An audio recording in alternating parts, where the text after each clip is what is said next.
Mes invités ce soir, Ludivine Rosset, secrétaire académique du SNES à Lyon, à ma droite, et Karel Talali, le président de l'UNEF à Lyon. Bonsoir à tous les deux. Bonsoir. Et merci d'avoir accepté de venir sur notre plateau ce soir. La colère monte depuis plusieurs jours maintenant. Les élèves de terminale, les étudiants en BTS qui demandent l'annulation des épreuves en présentiel. Ils veulent être jugés avec le contrôle continu, comme ça avait été le cas l'an dernier. Karel Talali, vous dénoncez les inégalités que ce système provoque pour les élèves notamment? Écoutez, tout à fait. D'une part parce que situation urgente au même titre que l'année dernière où le contrôle continu avait été maintenu logiquement par le gouvernement. L'UNEF ne soutient pas que c'est un système viable que le contrôle continu, mais situation d'urgence, réponse d'urgence. Ludivine Rosset, vous êtes solidaire des élèves, vous considérez également que vu le contexte, vu l'année scolaire que vous êtes en train de vivre, les épreuves ne peuvent pas avoir lieu en présentiel? En fait, on se retrouve dans une situation assez intenable parce que le ministre a refusé de prendre des décisions anticipées. Encore une fois, alors nous non plus, on n'est pas pour le contrôle continu parce qu'en fait, c'est aussi générateur d'inégalités. On est pour des épreuves terminales, anonymes et nationales.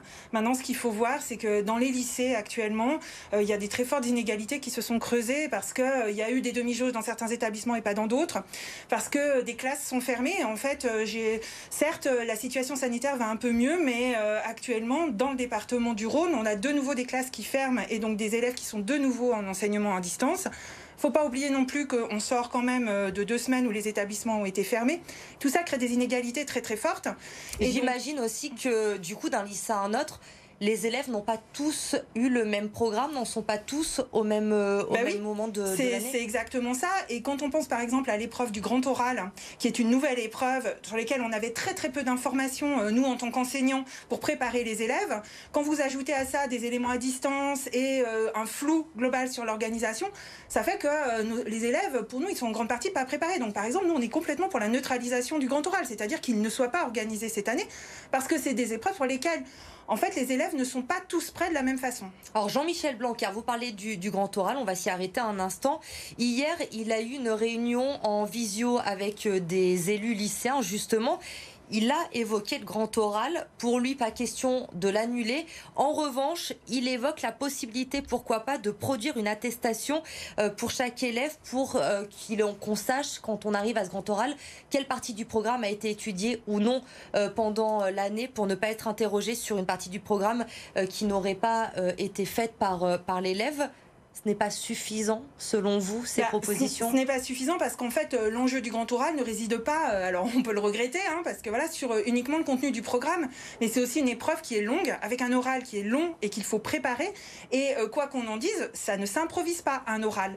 Et donc, arriver avec des éléments comme ça ne suffit pas, en fait, ça va forcément créer des inégalités. L'oral est même parfois une épreuve bien plus discriminatoire que l'écrit si on y est mal préparé. Donc là, il y a vraiment un gros enjeu et non, ça ne suffira pas, cette proposition-là. Karel Talali, on va le rappeler, les étudiants de BTS avaient déposé un recours devant la Cour européenne, recours qui a été rejeté hier. Le ministère se défend, lui, en invoquant l'égalité devant le concours. On parle beaucoup d'inégalité ensemble depuis le début de cette interview. Ils ne prennent pas en compte, selon vous, les conditions dans lesquelles vous avez travaillé cette année, ce désir d'égalité devant un examen de cet anonymat. Ce n'est pas viable cette année dans ces conditions. Eh bien écoutez, on nous parle d'égalité, et nous on parle également d'égalité, dans le sens que les étudiants en BTS, vu les situations dans lesquelles ils ont étudié cette année, n'en sont pas forcément, comme l'a dit notre invité, au même chapitre, au même point dans leur cursus. Comment ça s'est passé? Ludivine Rosset nous expliquait ce qui s'est passé pour les élèves de lycée. En BTS aussi, les élèves ont pu avoir cours en présentiel, la plupart étaient en distanciel. Comment s'est passé cette année? Eh bien écoutez, c'est exactement pareil que dans les lycées. Certains lycées ont fermé, d'autres n'ont pas fermé, il y a eu des jauges. Et les étudiants qui étaient en présentiel, les autres qui étaient en distanciel, n'ont pas eu du coup le même enseignement. Ce qui fait que c'est la raison pour laquelle, bien que les professeurs aient amené une continuité pédagogique au projet du BTS, il est, dans une situation d'urgence, l'occasion du coup de remettre un pied d'égalité pour le BTS. Est-ce que vous avez prévu des actions dans les prochains jours? On voit certains lycées en France qui sont bloqués depuis le début de la semaine. Pour vous faire entendre, vous avez prévu de faire quoi? Pour l'instant, il y a seulement des discussions. Et vous en saurez plus quand ce sera déposé en préfecture ou quand il y aura des organisations.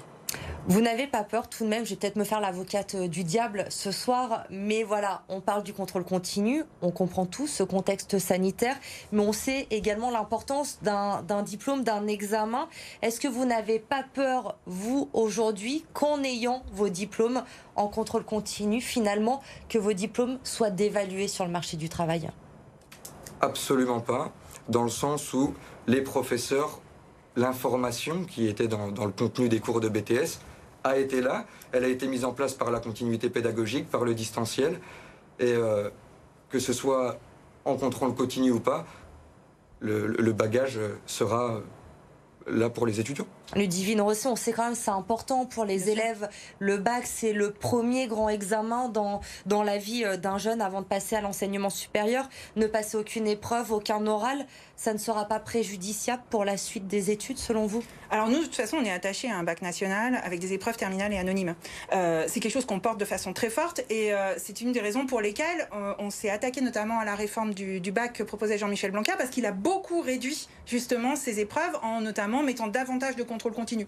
Donc on n'est pas là pour défendre de façon continue et permanente le contrôle continu, justement. C'est vu le contexte sanitaire, c'est le contexte sanitaire actuel. Voilà. Nous, ce qu'on voudrait, c'est surtout qu'il y ait des aménagements d'épreuves clairs, mais surtout et avant tout, il faut que Jean-Michel Blanquer prenne des décisions très rapidement. Il est hors de question qu'on revive la situation de l'année dernière, où en fait Jean-Michel Blanquer a décidé sur les épreuves anticipées de français et notamment pour l'oral, à quelques jours des épreuves, de finalement les annuler. Ça met les professeurs dans une situation intenable, mais ça met surtout les élèves sous une pression qui est juste insupportable. Donc il faut que les décisions arrivent très très vite. Les élèves, justement, dans quel état d'esprit ils sont aujourd'hui, Ludivine Rosset? On parle beaucoup de cette détresse, de cette angoisse, de cette inquiétude. Elle est réelle? Oui, bien sûr qu'elle est réelle. Alors nous, on a retrouvé nos élèves en lycée depuis lundi. Voilà. Et oui, ils s'interrogent beaucoup. Mais parce qu'en fait, eux aussi se projettent. Alors ils se projettent sur la fin de l'année, sur mai et juin. Ils se projettent aussi sur le post-bac, en fait. L'enjeu est aussi pour eux, après, l'accès à Parcoursup et aux épreuves supérieures. Et une nouvelle fois, on est quand même dans des métiers, et aussi pour les élèves, dans des choses où on essaie d'y voir un peu clair. Le flou permanent, la décision au dernier moment, ce n'est pas tenable pour des élèves qui ont déjà vécu une année qui était tout sauf normale. Aujourd'hui, qu'en est-il pour les épreuves de BTS? Il y en a certaines qui ont déjà commencé, des étudiants qui ont dû, on l'a vu, se rendre en présentiel dans des conditions qui ne sont pas du tout réglementaires, entre guillemets, avec la situation actuelle où il n'y a pas forcément de distanciation. Si un élève aujourd'hui refuse de se présenter à une épreuve, que se passera-t-il? Je pense par exemple à un élève qui est cas contact, qui est suspecté d'avoir le Covid ou qui est positif. Comment ça se passe? Vous avez des réponses? Le ministre Jean-Michel Blanquer a précisé qu'il y aurait du coup une épreuve de rattrapage en contrepartie d'un justificatif avec lequel l'étudiant pourrait prouver qu'il est cas contact ou alors qu'il est touché par la Covid. Et sinon, sans ces explications-là, j'imagine que c'est un 0 à l'épreuve? J'imagine, oui. Ludivine, justement, vous savez quoi sur cette organisation aujourd'hui? On vous a dit quoi? Comment ça va se passer? Que ce soit pour le bac, pour le BTS, vous êtes concernés, vous avez des élèves, vous devez leur répondre. J'imagine qu'ils vous posent plein de questions. Est-ce que vous savez concrètement, notamment pour l'épreuve de philo qui va arriver très rapidement, comment elle va se passer? Dans quelles conditions? C'est toute la difficulté, c'est ce qu'on disait, c'est-à-dire qu'il y a une anticipation qui est nécessaire et encore une fois, pour l'instant, nous n'avons absolument aucune information. Jean-Michel Blanquer prétend qu'il va maintenir les épreuves en présentiel, mais s'il les fait dans les présentiels, il faut qu'on ait un protocole sanitaire, mais absolument... qu'on le respecte et qu'il soit extrêmement renforcé. Et quand je dis renforcé, c'est renforcé réellement, pas simplement dans les mots. Effectivement, il y a des épreuves de BTS qui ont eu lieu dans l'académie et qui se sont passées dans des conditions qui ne respectaient pas complètement le protocole sanitaire et qui mettent en danger à la fois les personnes qui passent ces épreuves, mais aussi leurs familles. Et vous attendez donc des décisions, des annonces qui devraient être faites, selon le ministère de l'Éducation, d'ici la fin de la semaine. Merci à tous les deux, en tout cas, d'être venus ce soir sur le plateau de BFM Lyon.